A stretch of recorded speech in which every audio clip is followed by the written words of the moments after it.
Dricus Du Plessis versus Israel Adesanya takes place this weekend in the main event of UFC 305.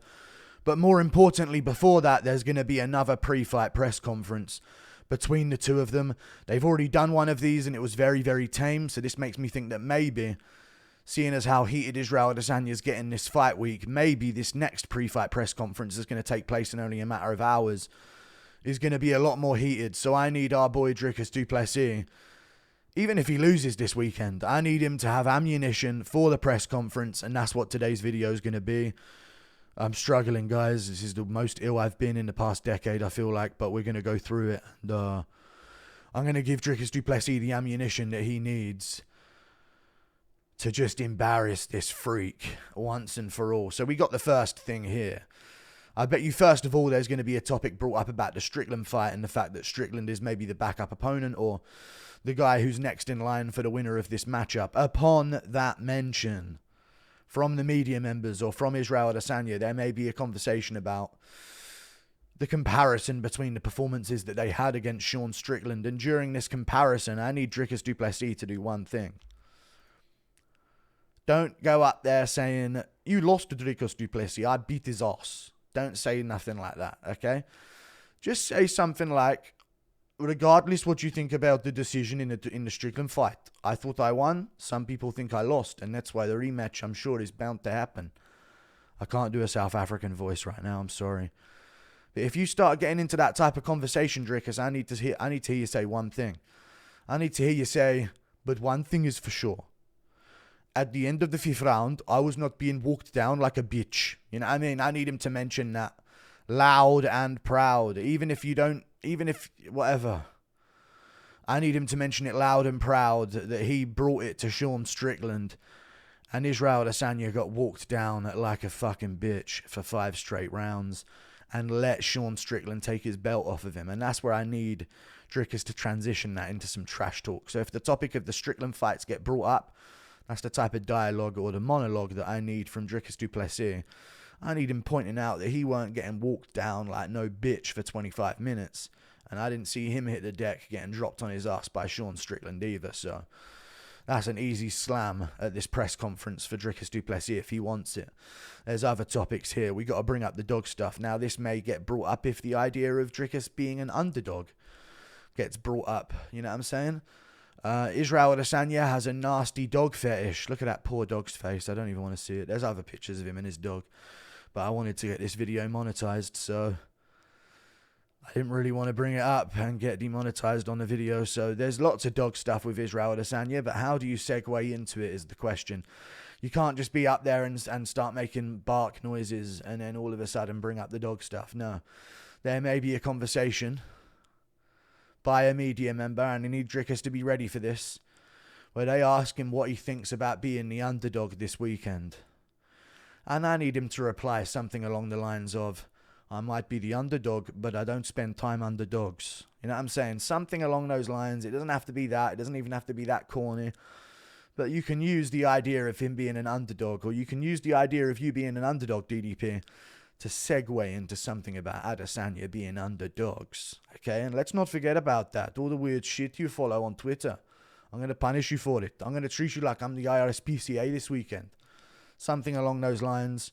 Pet protective services are on their way. That's why you got the mustache. Who knows? But I feel like that could be an option. That could definitely be an option. But you can't just start randomly bringing this stuff up. You got to wait for the right cues. And so far, the right cue is being asked about the Strickland fight. And then maybe being asked about how he feels about being the underdog as a champion. That's an easy segue into a conversation about dogs, if I've ever heard it. There's more information that we need to get across here. Israel Adesanya's guy, no.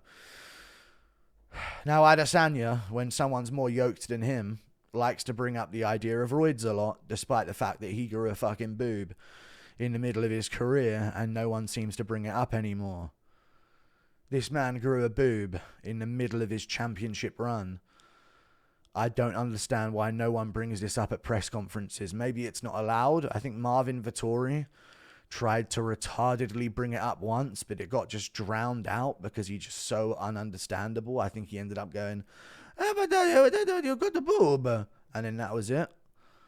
So I want Dricus to bring this up, dude. Israel Adesanya, listen, Dricus, we've seen pictures of Dricus on the farm when he was 14. That physique has not changed, okay? Israel Adesanya's physique massively has. The broadness of him, the wideness that he has, the lats around the back, these are things that he did not used to have. Just the overall broadness of Israel Adesanya, not to mention the boob you see here in 2019 on his come-up when he had no knockout ability whatsoever. You saw in the fights against Brad Tavares and Rob Wilkinson. He didn't have a boob, okay? And we start looking at the fact that this guy's nip went septic mode, and then his boob grew behind it, and nobody mentioned anything about that. So that's free ammunition for Dricus Du Plessis if this guy starts bringing up the fact that you're a juice head or a meat head.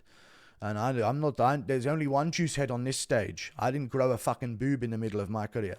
Whatever he wants to say, however he wants to segue it, there will be a time where Adesanya says, I've been beating up juice heads my whole career. Look what I did to Paulo Costa. Or I've been beating up meathead juice heads my whole career. Something. He'll do something like that. And that's where Dricus Du Plessis can pounce and land back with the 10-8 round. Maybe even bring up some pictures at the press conference. I don't know. Probably not, though. We move on. Let's not forget about this when it comes to the boob stuff. Israel Adesanya hinted that he had cancer like Chadwick Boseman because people were making fun of his gyno. That needs to be remembered, and people can't forget about that. I'm going to let it play right now and have you guys listen to it. Yeah, I just got to look after myself because my health comes first. Even think about Chadwick Boseman when everyone was making fun of him. Oh, he looks so this, he looks so skinny, he looks so sleepy. Not knowing behind the scenes he was fighting cancer. People always make fun of me about, you know, my chest and other things, but they don't know what I'm doing or what I'm going through in life. But that really flew under the radar on a lot of MMA fans' radar.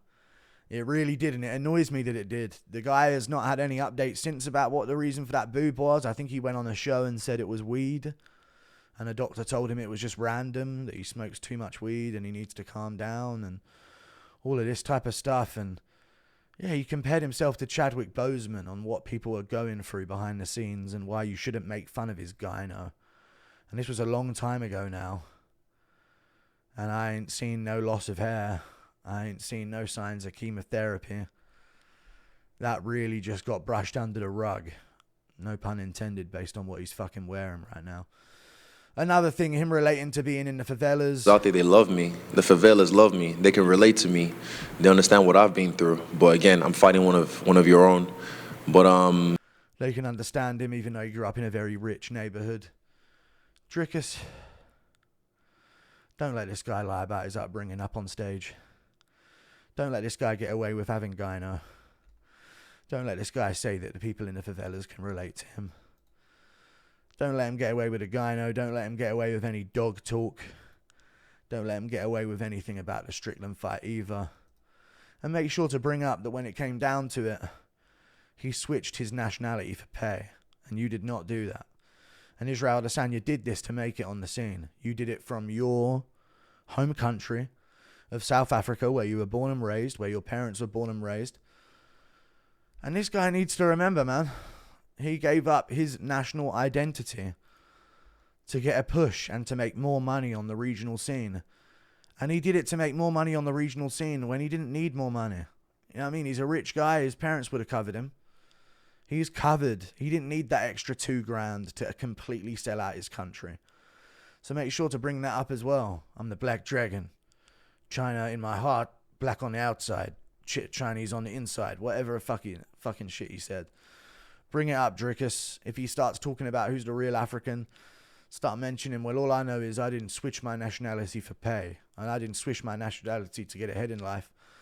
You took the long way to get to the UFC, Dricus. You took the long, long way of going through EFC, going up the rankings there. You lost a couple. You went to KSW. You fought the likes of Roberto Soldic twice. You really went through the ringer to get yourself to the UFC, and you never stopped repping South Africa. You can even bring up the shorts if you want to bring them up. If you look at the two custom shorts, which one of us looks like they're from Africa? Huh?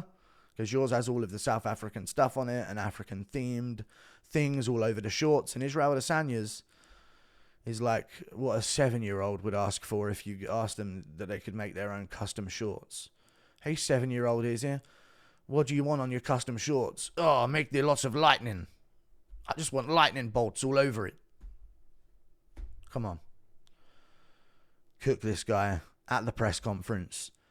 Have him on shaky legs. And this weekend, put him out cold. For the love of God, I might die before then. But if I don't and I make it to this weekend, I really want to see him get killed in that cage, Dricus. I don't want to see it. So, no, none of this no submission shit. We're taking any opportunity we can to win. Okay, Marvin Vettori had this guy's back and had it locked up nearly. Didn't go for the body triangle, though. I need body triangles if you've got the back, Dricus.